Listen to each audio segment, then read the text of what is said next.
नमस्कार किसान भाइयों, आज हम बात करने वाले हैं लहसुन की चुपाई में। लहसुन में हमें बेसल डोज कब डालना चाहिए जिससे हमारा उत्पादन बहुत ही अच्छा हो, क्वालिटी भी अच्छी हो।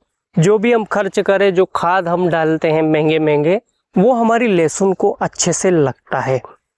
आप भी इस वीडियो में कमेंट करके ज़रूर बताएं कि आप बेसल डोज कब डालते हो। लहसुन चुपाई के बाद डालते हो या लहसुन चुपाई के पहले आप बेसल डोज डाल देते हो, या फिर कल्टीवेटर जब आप पहला निकलवाते हो उसके बाद बेसल डोज डालकर लहसुन की चुपाई कर देते हो।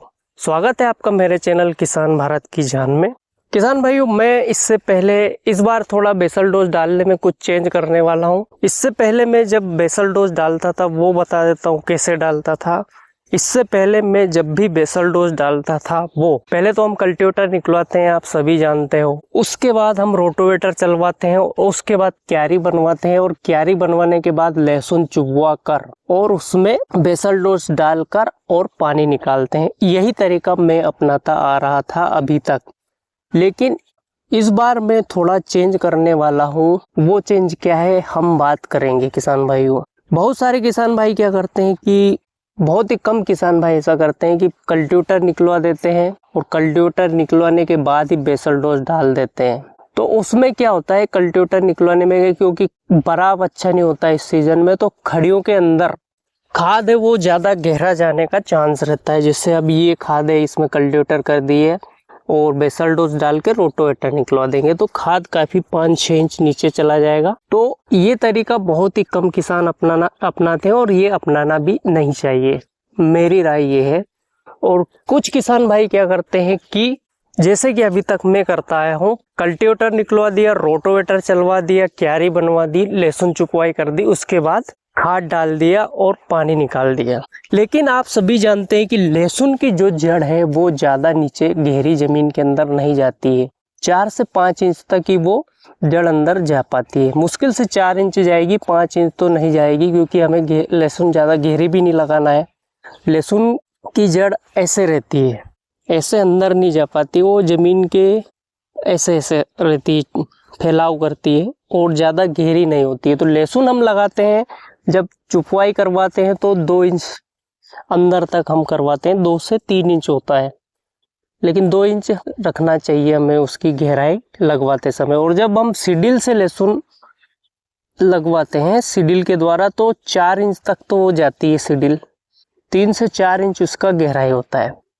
तो जो बेसल डोज हम डालते हैं, जिसमें हम मुख्य रूप से पोटास का यूज़ करते हैं, डीएपी का यूज़ करते हैं, मतलब फास्फोरस का, तो DAP, phosphorus, zinc, calcium, magnesium, sulphur आदि के बारे में कहा जाता है कि ये खाद की जो मोबिलिटी है, जो इनकी ज़मीन में शक्ति है कि ये पानी के साथ घुलकर ज़्यादा दूर फैलते नहीं। जहाँ खाद गिरता है, जैसे यहाँ खाद गिर गया तो जैसे इसमें पानी जाएगा ये यहीं पर रह जाएगा, जड़ को इसके पास पहुंचना चाहिए।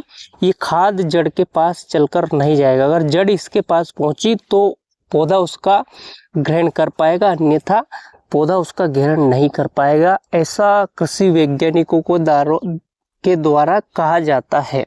तो इस बार हम टेक्निक यही अपनाएंगे कि पहले हम खाद फेंक देंगे।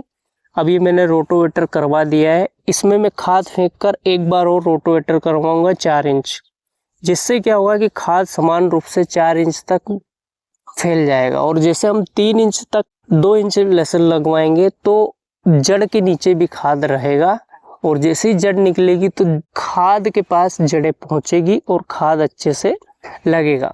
लेकिन इसमें एक समस्या किसान भाइयों द्वारा ये बताई जाती है कि जब हम खाद पहले फेंकते हैं और पाली बाद में बनवाते हैं और उसके बाद चुपाई करवाते हैं, तो पाली के साथ जब क्यारी बनती है, जैसे आप जानते हो, उसके साथ मिट्टी सुरा के जाती है, तो उस मिट्टी में खाद भी जाएगा और खाद क्यारियों पर ज़्यादा होगा, ऐसा कहा जाता है। लेकिन मुझे लगता है ऐसा नहीं होगा, क्योंकि क्यारी के साथ ज़्यादा ढेले जाते हैं और खाद नीचे ही रह जाएगा। तो इस बार मैं ये टेक्निक यूज़ कर रहा हूँ, मतलब ये तरीका यूज़ करूँगा पहले से हटके।